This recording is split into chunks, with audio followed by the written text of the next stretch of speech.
వాటికి నార్మల్గా అయి ఉంటే కనుక సినిమా రిలీజ్ అయిపోయి సక్సెస్ మీట్లు అయిపోయి ఏకంగా 3 months పోస్ట్పోన్ అయింది. ఇది స్పెసిఫిక్ రీజనే ఉంది. థియేటర్స్ రప్పించే ఎలిమెంట్స్ అంటే భైరవం పరంగా మ్యాడ్ స్క్వేర్ కానీ అలాగే హిట్ 3 అలాగే తండలి సంక్రాంతికి వస్తున్న సినిమాతో టోటల్ ప్రమోషన్ మొత్తం మార్చేశారు మా అనిల్ రావు. కాంబినేషన్ డే రోజు నాడు మనోజ్ గారు ఫస్ట్ ఒక లిస్ట్ పెట్టేవాళ్ళు. దాన్ని మా పక్కన ఇంకో లిస్ట్, సాయి గారు ఈ లిస్ట్. ఆ లిస్ట్ చూసుకుంటే నిజంగా ఎవరు షూటింగ్ వెళ్తున్నట్లు ఎవరు అనుకోరు అసలు. అదితి శంకర్ అమ్మాయి అయితే చూడడానికి అలా ఉంటుంది, కానీ మనం తిన్నదానికి 3 నెలలు తిన్నాను అమ్మాయి. పక్కింట్లోనే ఉన్నారు మనోజ్ గారు, అలాగా అక్కడ పరిచయంతో అనమాట. అసలు ఇద్దరు బేసిక్గా క్యారెక్టర్స్ అలాంటి మనోజ్ గారిది అమ్మాయిది కొంచెం కొద్దిగా చెన్నై పొరిగి అంటాం కదా. ఇప్పుడు చూసిన బెల్లం గారు ఎలా ఉంటుంది ఈ మోడలేషన్లో, నీ చెన్నై పొరిగి అనేవాడు.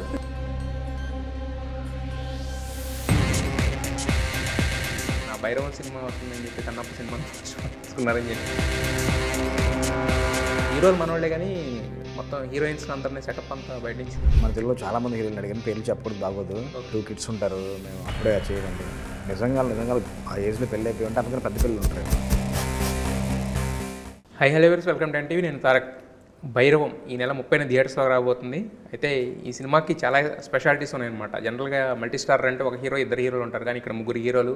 అలాగే ఫస్ట్ సినిమాతోనే సూపర్ డూపర్ హిట్ కొట్టిన డైరెక్టర్ అనమాట. సో వీళ్ళందరూ కలయికలో రాబోతున్న భైరవం ఎలా ఉండబోతుందనే విషయాలు విజయ్ కనకమేళ గారు ఉన్న డైరెక్టర్, ఆయన అడిగి తెలుసుకుందాం. హలో విజయ్ గారు. హాయ్ అండి, ఎలా ఉన్నారు? చాలా బాగున్నాను. అంటే బేసిక్గా ఈ పాటికి నార్మల్గా అయి ఉంటే కనుక సినిమా రిలీజ్ అయిపోయి సక్సెస్ మీట్లు అయిపోయి 2 హిట్లతో ఒక అప్రతిహితమైన ఒక డైరెక్టర్ కింద మీ పేరు ఉండాల్సింది. బట్ ఏది జరిగినా మన మంచిగా అన్నట్టు ఏకంగా 3 months పోస్ట్పోన్ అయింది. ఇది స్పెసిఫిక్ రీజన్ ఏమైనా ఉందా, లేదంటే?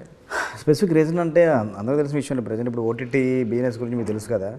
మేము యాక్చువల్లీ డిసెంబర్ జాన్ రిలీజ్ అనుకున్నప్పుడు మాకు ఓటీటీ డీల్స్ అన్నీ కొంచెం మాకు హ్యాపీగా మేము అనుకున్న డిజిట్లో క్లియర్గా ఉన్న అవి క్లోజ్ అయిపోయేది. అనుకుంటే మా సినిమా కొంచెం డేట్స్ కొంచెం షూటింగ్ కొంచెం ఇబ్బంది మేము పోస్ట్పోన్ అవ్వడం వల్ల అనుకున్న టైంకి వాళ్ళకి మనం పొంగల్ రాలేకపోయాం. పొంగల్ సినిమాలో కూడా వచ్చినా మనం కొంచెం కష్టం అవుతుంది, దాంట్లో రాలేకపోయాం. ఆ తర్వాత ఏంటంటే ఇంకా ఓటీటీ వాడు డేట్ డిసైడ్ చేసే పొజిషన్కి వచ్చింది మనకి ఇండస్ట్రీ. అంటే మన సినిమా రేంజ్ అనే కాదు, పెద్ద సినిమా రేంజ్కి కూడా తమిళ్లో పెద్ద సూపర్ స్టార్ చేసే సినిమా కూడా ఓటీటీ డేట్తోనే వాళ్ళు ముందుకెళ్ళిపోవాల్సి వచ్చింది. అంటే ఆల్మోస్ట్ ఒక 6 to 7 months వెళ్ళిపోయారు వాళ్ళు.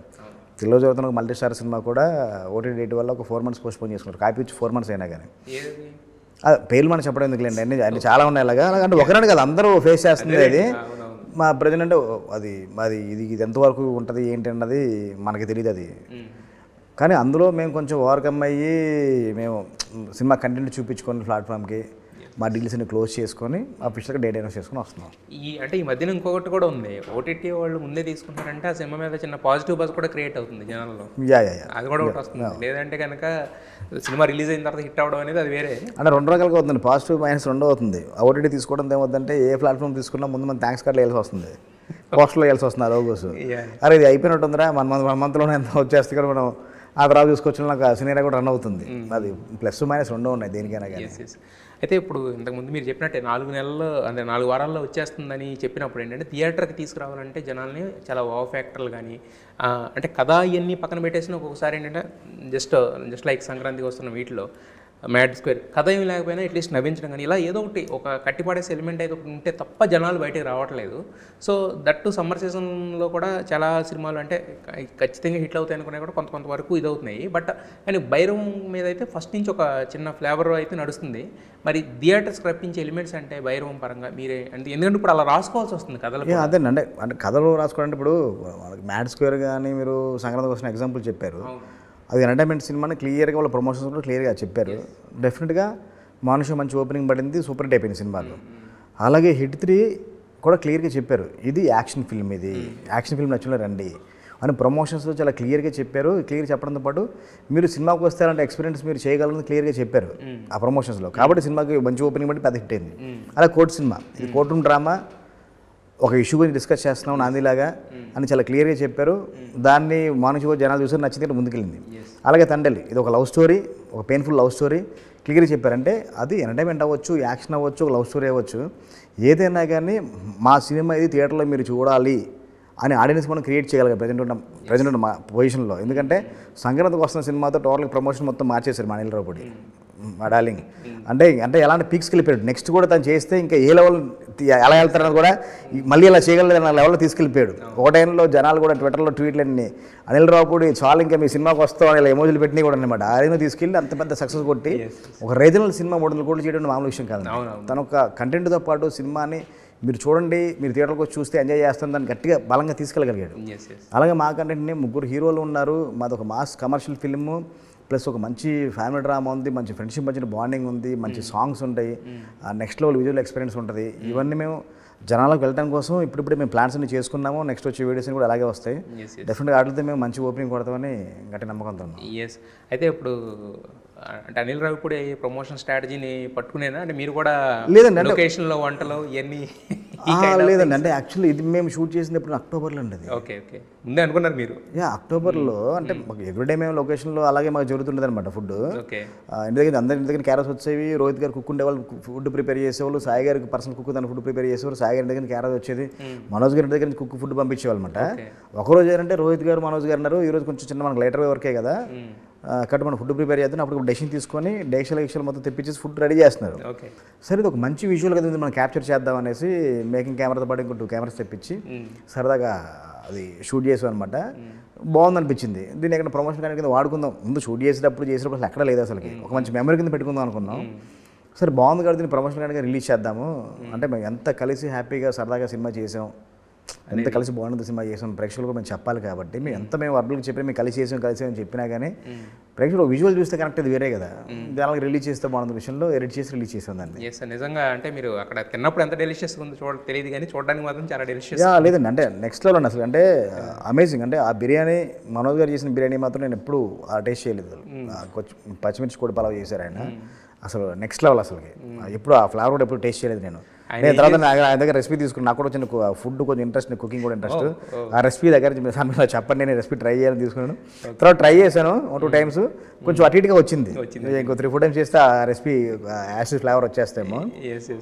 తర్వాత మనోజ్ గారు రాయలసీమ స్టైల్లో మంచిగా ఒక mutton curry, Rayalaseema mutton curry, ఒక చికెన్ కర్రీ, రాయలసీమ స్టైల్లో గారెలు అంటే మన వడలు గారెలు అంటాం కదా అవి చేశారు. అసలు పీక్స్ అండి. ఆ రోజు సాయి గారి దగ్గర నుంచి ఆ రోజు వచ్చింది, వీళ్ళు ఫుడ్ ఫుల్గా ప్రిపేర్ చేశారు. అసలుకి తిన్న తర్వాత ఫుడ్ ఫెస్టివల్ అంటే ఆల్మోస్ట్ ఇంకా మన ఫుడ్ ఫెస్టివల్ పెడితే ఎలా ఉంటుందో తెలుసు కదా. ఇంకా తినేసిన తర్వాత ఇప్పుడు బ్రేక్ 1 అవర్ బ్రేక్ అయినా కానీ నేను 15 మినిట్స్లో షార్ట్ అని పిలిచాను. నేనే గంట రిలాక్స్ అయితే బాగుంటుందేమో అన్న ఫీలింగ్ వెళ్ళిపోయి నేనే రిలాక్స్ అయితే షూట్ అప్సెట్ అయిపోద్ది కాదు అనేసి నేను కొంచెం మళ్ళీ ఎనర్జీ తెచ్చుకొని అక్కడ అందరూ రెడీ అని మళ్ళీ కొంచెం హరియప్ చేసి షూట్ చేశాను. ఇంకా మిగతా యాక్టర్స్ ఉన్న వాళ్ళు బ్రో హీరోస్ అంటే వాళ్ళు తప్పదు, వాళ్ళు వచ్చి మళ్ళీ చేయాలి, మేము ఇంత హెవీ ఫుడ్ పెట్టేసిన తర్వాత మాకు తప్పదు, ఒక అరగంట బ్రేక్ అని బలంతంగా బ్రేక్ తీసుకున్నారు. రోజు అంటే వేరే మాకు చూపించింది ఒకటి కానీ బట్ జరిగింది వేరే. అక్కడ జరిగింది వేరే అంటే అది కూడా చాలా జాయ్ఫుల్గానే అసలు హ్యాపీగా మళ్ళీ వచ్చి ఆ వర్క్ అనుకున్న వర్క్ అయితే హ్యాపీగా ఫినిష్ చేసాం. అంటే ఎవ్రీడే జాయ్ఫుల్గా జరిగేదండి. అందరూ కాంబినేషన్ ఆర్టిస్ట్ ఉన్నప్పుడు, మా 3 హీరోలు కాంబినేషన్ ఉన్నప్పుడు మాత్రం అసలు no caravans. Caravan only rest తీసుకోవడం కోసం, వాష్రూమ్ యూజ్ చేసుకోవడం కోసం, మొత్తం బయటకు కూర్చుని పెద్ద అంటే ఒక అంటే మిగతా వాళ్ళు కూర్చున్నా మనోజ్ గారు కూర్చొని అసలు అందరూ మనం ఫస్ట్ కరెక్ట్గా మార్నింగ్ దిగిన వెంటనే దిగడం కదా ఇంటి దగ్గర స్టార్ట్ అయిపోయింటే మాకు గ్రూప్ ఉంది. మా 3 హీరోలకి మా నలుగురికి ఒక గ్రూప్ ఉందన్నమాట. కాంబినేషన్ డే రోజు నాడు మనోజ్ గారు ఫస్ట్ ఒక లిస్ట్ పెట్టేవాళ్ళు, ఇది టుడే మెనూ ఆ లిస్ట్ పెట్టేవాళ్ళు. వెంటనే దాన్ని మా పక్కన ఇంకో లిస్ట్, సాయి గారు ఈ లిస్ట్. ఆ లిస్ట్ చూసుకుంటే నిజంగా ఎవరు షూటింగ్ వెళ్తున్నా అసలు ఎవరు అనుకోరు అసలుకి. పిక్నిక్ ఎక్స్కర్షన్ రా మొత్తం తీసుకెళ్ళి ఫుడ్ ఫెస్టివల్ చేసుకుని వస్తారని అనిపిస్తుంది. అలాగంటే ఎవరు చూసినా 10-12 ఐటమ్స్, ఒక ఐటమ్ 2 ఐటమ్స్ చాలా అసలుకి 10-12 ఐటమ్స్. అదేమో కంట్రోల్ చేసుకోలేము, బాగుంటాయి, టేస్ట్ బాగుంటాయి, తినేస్తాము. తర్వాత మళ్ళీ మనం కంట్రోల్ చేసుకోవాలి, ఒక పక్కన తినే నిద్ర వచ్చేస్తాయి. ఇవన్నీ కూడా హీరోయిన్స్ కూడా పాపం చాలా ఇబ్బంది పడ్డారు. టేస్ట్ బాగుంటుంది అసలు. అదితి శంకర్ అమ్మాయి అయితే చూడడానికి అలా ఉంటుంది కానీ మనం తినదానికి 3 గంటలు తిన్నది అమ్మాయి చెప్పింది మొన్న. బిర్యానీ మటన్ అసలుకి యాక్చువల్గా ఎక్కడ గర్ల్స్ ఎక్కడ మటన్ తిని పెద్ద ఇష్టపడరు, ఇక్కడ చికెన్ వరకే తింటారు తప్పకి. ఆ అమ్మాయి మటన్ అసలు అంటే మటన్ బాగుంది సార్ మనోజ్ గారు, మటన్ బాగుంది సార్ అంటే వాళ్ళు ఆయన తిప్పించడం, ఏమో బిర్యానీ చేయడం, సాయి గారి దగ్గర తిప్పించడం. అసలు అమ్మాయి అయితే ఫుల్ ఆయన అమ్మాయినే కాదు, ఆనంది కానీ దివ్య పిల్ల అందరూ టోటల్ సెట్, అజయ్, సందీప్ రాజు, మన సంపత్ రాజు గారు అందరూ ఫుల్ ఎంజాయ్. ప్లస్ అందరూ అంటే యూత్ఫుల్గా ఉండడం కూడా కొంతవరకు సెట్. అందరూ మైండ్ సెట్ ఒకటి, అందరూ ఫుల్ అంటే చాలా పాజిటివ్ పీపులే. ముగ్గురికి మంచి ఒక బాండింగ్ ఉంటాం. ముందు నుంచి వాళ్ళు ఆఫ్లైన్లో కూడా ఫ్రెండ్స్ అవ్వటం, వాళ్ళు రెగ్యులర్గా మామూలు బయట కలుస్తుంటారు. ఓకే. రోహిత్ గారు, మనోజ్ గారు, సాయి గారు రెగ్యులర్ వాళ్ళు బయట కూడా కలుస్తుంటారు. వాళ్ళు మంచి ఫ్రెండ్షిప్ ఉంది, మంచి బాండింగ్ ఉంది. ఓకే. బాబాయ్ బాబాయ్ పిలుచుకుంటారు మనోజ్ గారు, రోహిత్ గారు. సాయి గారు అన్నయ్యని పిలుస్తారు, మనోజ్ గారిని తమ్ముడు అని. చాలా అంటే సొంత అన్నదమ్ముడు పేరు, మన సొంత తమ్ముడిని పిల్లలు పేరు పిలుస్తాం కదా తమ్ముడు అని. అంటే ఎంత ఆప్యాయంగా ఉంటుందండి అసలు చూసే వాళ్ళకి. అమ్మ నిజంగా మన సినిమా ఏది అనుకున్నామో అలాంటి కాంబినేషన్ దొరికేసిందిరా అసలుకి. ఇంత ఆప్యాయంగా ఉన్న వాళ్ళు మన సినిమా కూడా అంత ఆప్యాయంగా ఉంటారు కదా, ఆ క్యారెక్టర్స్ కూడా మనకు కరెక్ట్ దొరికినాయని అసలు ప్రతిరోజు ఎంజాయ్ చేస్తుండేవాళ్ళు. అయితే అతిథి చెప్తే ఏమన్నంటే నేను మనోజ్ అన్న ఒక టీము, మిగతా వాళ్ళందరూ ఒక టీము, మేము ర్యాక్ చేసేవాళ్ళం డైలీ రాగానే అన్నారు. ఇద్దరు బాగా కొంచెం అదే చెన్నై కలెక్షన్ అంటే చెన్నై అంటే లాక్డౌన్లో పక్కింట్లోనే ఉన్నారు మనోజ్ గారు. అలాగా అక్కడ పరిచయంతో అనమాట అసలుకి. అంటే రెండు, రోహిత్ గారు కొంచెం రిజర్వ్గా ఉంటారు, సాయి గారు కొంచెం రిజర్వ్గా ఉంటారు. ఇద్దరు బేసిక్గా క్యారెక్టర్స్ అలాంటి. మనోజ్ గారిది అమ్మాయిది కొంచెం కొద్దిగా చెన్నై పొరికి అంటాం కదా, పొరికి నెల్లూరు పొరికి, చెన్నై పొరికి అంటాం కదా, అలా అన్నమాట. ఎప్పుడు ఏదో ఒకటి అమ్మాయి అయితే ఎప్పుడు ఎవరో ఒకరు అనిపిస్తూనే ఉండేది. అసలుకి సాయి గారిని అయితే ఎప్పుడు టీచ్ చేస్తూనే ఉండేది. ఇందులో గెచ్చమాక ఒక సాంగ్ ఉంది, ఇంకా సాంగ్ రిలీజ్ చేయలేదు. మన సాయి గారి అసిస్టెంట్ బాబాలి అని ఉన్నాడు, సాయి గారి పర్సనల్ అసిస్టెంట్. తను కొంచెం ఇలా ఉంటాడు, కొంచెం లాగా ఉంటాడు. ఎప్పుడు చూసినా తను పట్టుకొని గెచ్చమాగా నాకు ఇల్లేస్తుంటుంది అనమాట, పట్టుకొని నడుము పట్టుకొని అనమాట. ఎవరు కనపడితే అలా టీచ్ చేసుకుంటూ చాలా జాయ్ఫుల్గా జరిగింది. జనరల్గా ఎవరన్నా ఎక్కువ అంటే మామూలుగా హీరోయిన్స్ని టీచ్ చేస్తారు, బట్ ఇక్కడ హీరోయిన్ టీచ్ చేయడం అనేది హీరోయిన్ టీచ్ చేస్తుంది. ఎప్పుడు చూసినా బెల్లం గారు ఎలా ఉంటుంది ఈ మోడలేషన్లో. మరి ఈయన ఏమనేవారు? ఈయన ఎలా ఉండు, నీ చెన్నై పొరికి అనేవాడు. పాప ఆయనకి తమిళ్ రాదు, తెలుగులోనే ఇప్పుడు టీచ్ చేస్తుండే వాళ్ళు. అంటే తమిళ వచ్చి తమిళ స్లాంగ్లో కొంచెం తమిళ టీచ్ చేసేవాళ్ళేమో, తమిళ రాకపోవడం కొంచెం తెలుగులోనే బాగానే, ఆయన కూడా బాగానే టీచ్ చేసేవాళ్ళు అసలుకి. ఇంకా మనోజ్ గారు అంటే ఇంకా ఫుల్ ఫీస్ట్ ఇంకా. సార్ అయితే యాక్చువల్గా మీ ఫస్ట్ సినిమా దగ్గర నుంచి ఫస్ట్ సెకండ్ సినిమా చూసుకుంటే కనుక అంటే ప్యూర్గా మీరు రాసుకున్న కథలు, మీరు కన్సిడర్ చేసిన కథలు, బహిరంగ వచ్చేసరికి రీమేక్కి వెళ్ళారు. అంటే ఏంటి రీమేక్ వెళ్ళాల్సినంత అవసరం వచ్చింది దీనికి? అంటే ఫస్ట్ రీమేక్ చేస్తాను నేను అనుకోలేదు. నాకు సినిమా చూపించారు ప్రొడ్యూసర్లు, ఎలా ఉందంటే బాగుందని చెప్పాను. 1 వీక్ తర్వాత ఒక మీటింగ్లో సరే రీమేక్ చేద్దాం అనుకుంటున్నాం, మీరు చేస్తే బాగుంటుందండి. నేను చేస్తే బాగుంటుంది. నాకు రీమేక్ చేయడం కోసం చాలా యాంటీ నేను రీమేక్ చేయను, ఎందుకంటే నా సినిమా నేను హిందీకి రీమేక్ అమ్మినండి నాందిని. ఆ తర్వాత ఆ టైంలో ఒకరు కూడా వేరే రీమేక్ ఆఫర్స్ కొన్ని వచ్చినాయి అనమాట. కొన్ని తర్వాత సెట్ అవ్వలేదు. అలాంటి ప్రాసెస్లో నేను ఎందుకు చేస్తానంటే, లేదు సార్ ఒకసారి మీరు చేస్తే బాగుంటుందండి సినిమా, ఇది ముగ్గురు హీరోల కాంబినేషన్ సెట్ అవుద్ది, మంచి సినిమా అవుతుంది, మంచి బడ్జెట్లో చేయొచ్చు కదా అన్నారు. సార్ నాకు 2 days టైమే ఉంటాను, సినిమా నచ్చింది, ఈ సినిమా మనం చేస్తే దీన్ని ఎంతవరకు దీన్ని మనం న్యాయం చేయొచ్చు అన్న దాంట్లో 2 days టైం తీసుకొని మేము ఫ్రెండ్స్ అందరూ సినిమా చూసి, నా టీం అందరూ సినిమా చూసి, ఇందులో తప్పులు ఉన్నాయి, ఈ తప్పులను కరెక్ట్ చేయాలి, కానీ మనం సినిమాని ఇంకోలా ప్రజెంట్ చేయాలి, తమిళ నెగిటివిటీలో ఉంది కదా, మనం ఎలా ప్రజెంట్ చేయగలం అని 2 days ఆలోచించుకున్నాం. ఈ క్యారెక్టర్ ఇలాగా, ఈ క్యారెక్టరేషన్లో మారుద్దు అని మాకు ఒక రఫ్ ఐడియా వచ్చిన తర్వాత అప్పుడు ఓకే చేసామండి. కానీ చేయడానికి కారణం అంటే ఈ సినిమాలో ఉన్న ఒక రూరల్ ఎమోషన్స్, ఒక ఫ్రెండ్స్ మధ్యన, ఒక ఫ్యామిలీ మధ్యన ఎమోషన్స్, ఇలాంటి కథ మళ్ళీ వెంటనే రాకపోవచ్చు, మనకు ఐడియా వెంటనే రాకపోవచ్చు, కానీ ముగ్గురు హీరోలతో చేసే ఒక ఐడియా అప్పుడు నాకు ఎప్పుడు లేదు అసలు. మళ్ళీ సార్ చేద్దాం ఒక ఐడియా నాకు ఎప్పుడు లేదు. అలాంటిది వచ్చిన మంచి అవకాశం ఎందుకు వదులుకోవాలి, దాన్ని మళ్ళీ ఒక మంచి సినిమా, అక్కడ సూపర్ హిట్ సినిమా, దాన్ని మన నేటివిటీకి మనం చేంజ్ చేసేసి మనం ఒక మంచి సినిమా ఇక్కడ కూడా చేస్తే బాగుంటుంది ఉద్దేశంలో. బట్ ఈ రోజుల్లో అసలు అంటే రీమేక్ అనేది పక్కెళ్ళిపోతుంది కదా సార్, అంటే ఎందుకంటే ఏదైనా ఒక సినిమా వస్తుంటే ఆ నేటివిటీ తోటే డబ్బింగ్ చేసి చేస్తున్నారు. రీమేక్ అని చాలా కల్చర్ చాలా తగ్గిపోయింది కదా. ఇంకోటి ఏంటంటే మనకి ఇంతకుముందు కొన్ని రీమేక్స్ చూసాం, అంటే ఎసెన్షియల్స్ ఏమైనా కొంచెం తీస్తే కనుక అంటే ఫ్లేవర్ కొంచెం దాంట్లో ఉన్న సోల్ ఏదైతే దెబ్బతిని, సో మరి ఎలాంటి జాగ్రత్తలు తీసుకున్నారు? అక్కడ ఉన్నదేమో సూరి, ఇక్కడేమో సాయి శ్రీనివాస్. అందులో కోర్ ఎమోషన్ కోర్ పాయింట్ పెట్టుకొని క్యారెక్టర్స్ మాత్రం మార్చేవాడి. ప్రజెంటేషన్ కంప్లీట్ ఒక డైరెక్ట్గా ఒక స్టైల్ ఉంది ప్రజెంటేషన్. ఆ స్టైల్లో మన తెలుగు కంటే అదే ప్రజెంటేషన్తో అయితే మన వాళ్ళు చూడరు. ఎమోషన్స్ ఏ లాంగ్వేజ్లో ఒకటే ఎమోషన్, ఫ్రెండ్షిప్ అయినా లేదా ఫ్యామిలీ అయినా కానీ, తమిళ అయినా, తెలుగు, మలయాళం, కన్నడ, హిందీలో ఎక్కడైనా కానీ ఎమోషన్స్ ఒకటే. అక్కడ అమ్మ అంటే అమ్మ అంటాడు, కానీ మనం దాన్ని చెప్పే పద్ధతులు మాత్రం మారుద్ది. మనకి కూడా ఎక్కడ చూసుకున్నా తెలంగాణ, ఆంధ్ర, రాయలసీమ, కోస్తాంధ్రకి వెళ్తే ఒక స్టైల్లో ఉంటుంది ప్రజెంటేషన్, ఆ నేటివిటీ. కానీ అలా మేము గోదావరి జిల్లా బ్యాక్డ్రాప్లో తీసుకున్నాం కాబట్టి ఆ గోదావరి జిల్లా బ్యాక్డ్రాప్లోకి మార్చిన తర్వాత క్యారెక్టరేషన్స్ కానీ, ఆ బిహేవియర్ కానీ ఎలా ఉండాలి ఏంటి అన్నీ క్లియర్గా మేము డిస్కస్ చేసుకొని ఒరిజినల్ ఉన్నది ఎక్కడా మిస్ అవ్వకుండా, అసలు ఒరిజినల్ మనకి ఏదైతే మనం నచ్చిపోయి కొన్నాం దాన్ని మనం మారిస్తే ఇంకెందుకు మనకి వేరే ఫ్రెష్ కథ చేసుకోవచ్చు కదా, అది ఎక్కడ మార్చలేదు.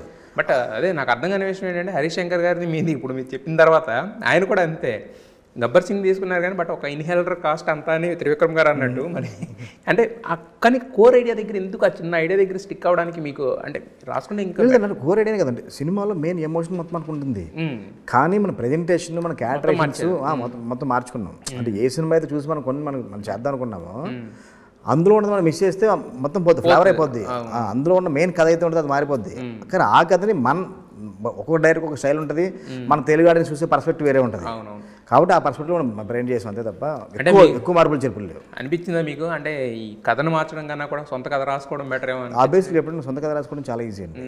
సొంత కథ రాసుకోవడం చాలా ఈజీ. సొంత కథతో రాసుకుని సొంత కథ తీయడం చాలా ఈజీ.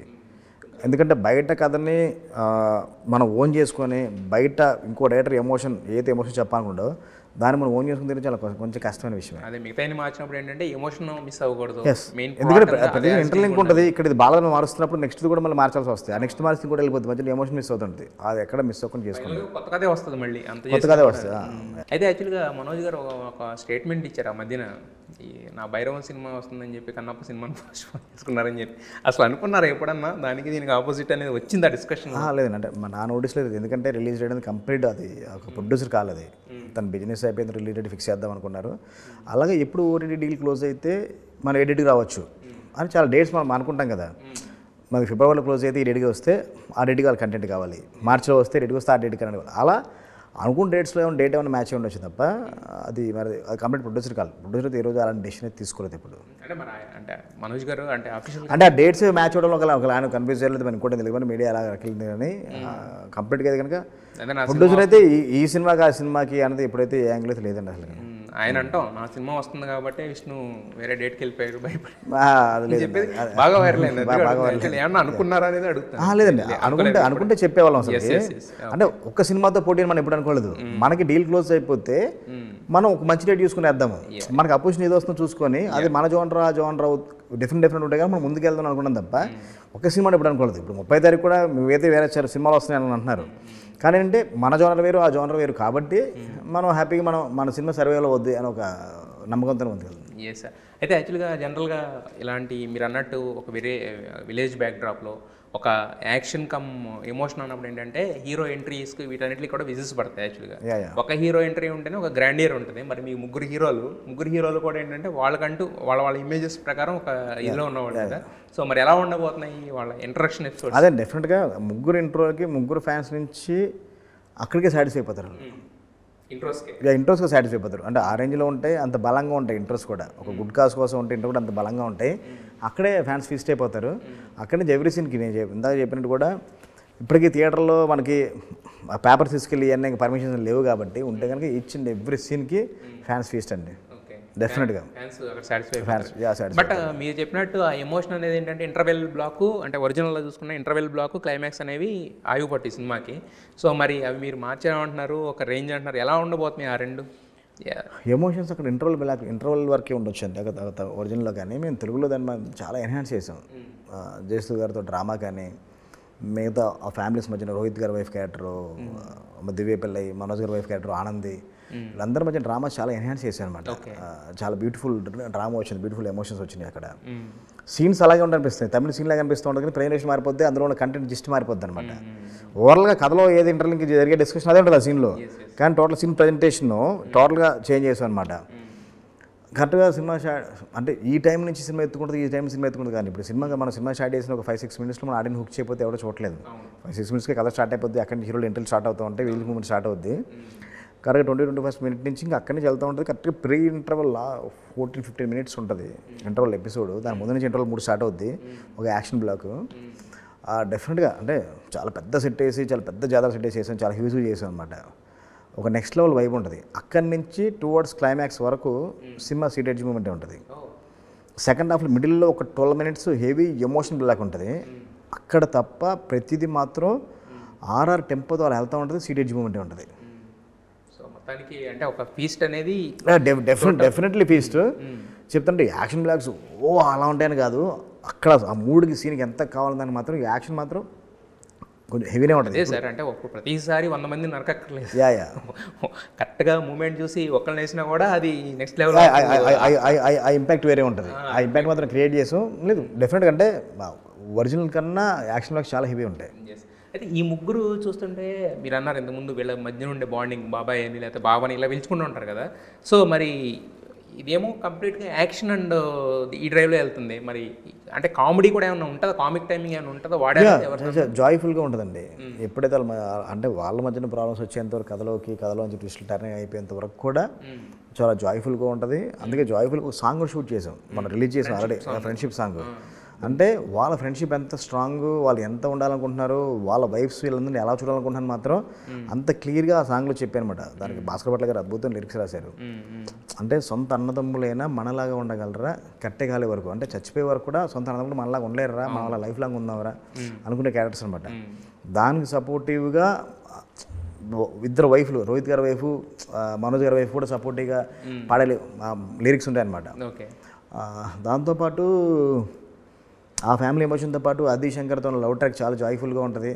అమ్మాయితో వీళ్ళతో చేసి అలా చాలా జాయ్ఫుల్గా ఉంటుంది. సాయికి వీళ్ళకి ఒక జాయ్ఫుల్ సీన్స్ ఉంటాయి, జయసూద్ గారితో మంచి ఎమోషన్ సీన్స్ ఉంటాయి. ఆది శంకర్ ఎందుకు తీసుకొచ్చారు అంటే మొత్తం ఇప్పుడు మీరు చూసుకున్న ఆనంది అంటే ఒక తెలుగు అమ్మాయి, బట్ అక్కడ తమిళ్లో పాపులర్ అయింది. దివ్య పిళ్ళై కూడా మలయాళంలో మీరు తీసుకొచ్చారు.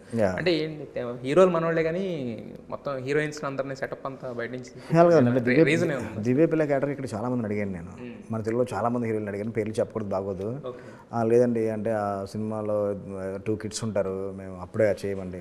నిజంగా ఆ ఏజ్లో పెళ్ళి అయిపోయి ఉంటే అంతకన్నా పెద్ద పిల్లలు ఉంటారేమో, అది వాళ్ళ ఇష్టం. అది చేయడం చెప్పడం వాళ్ళ ఇష్టం. అది అలా చాలా సెర్చ్ చేసిన తర్వాత ఇక్కడ ఎవరు కొంతమంది నోను అంటే అప్పుడు నేను సెర్చ్ చేస్తున్న ప్రాసెస్లో దివ్య పిల్లయ్య గారి ప్రొఫైల్ వచ్చింది. వస్తే కరెక్ట్గా మొదలు రోహిత్ గారి పేరుకి పర్ఫెక్ట్గా ఉంటుంది, ఇద్దరు పిల్లల తల్లిలా కరెక్ట్గా ఉంటుంది. దాంట్లో ఆవిడ చూస్ చేసుకోవడం జరిగింది. ఆడిషన్ ఇచ్చాము, ఆడిషన్ చేసింది, ఓకే. తర్వాత ఆది శంకర్ గారికి విషయానికి వచ్చేసరికి ఒక విలేజ్ నెటివిటీ గోల్ కావాలి, ఎనర్జీగా ఉండాలి, బబ్లీగా ఉండాలి, ఫుల్ డ్యాన్స్ వచ్చి ఉండాలి. ఎందుకంటే సాయి గారితో ఒక సాంగ్ ఉంటుంది, ఒక సెట్ సాంగ్ ఉంటుంది, సెకండ్ హాఫ్లో వస్తుందన్నమాట. ఆ సాంగ్ సాయి గారితో మ్యాచ్ చేయాలి. ఎవరైనా చూస్తున్న ప్రాసెస్లో చాలా ఆప్షన్స్లో అనుకోకుండా యూట్యూబ్లో అమ్మాయి కార్తీతో ఒక సినిమా చేసింది. అక్కడ టెంపుల్ దగ్గర ఒక ఉంటుంది, ఒక 30 seconds డాన్స్ పెట్టి ఆ క్లిప్ యూట్యూబ్లో చూసా.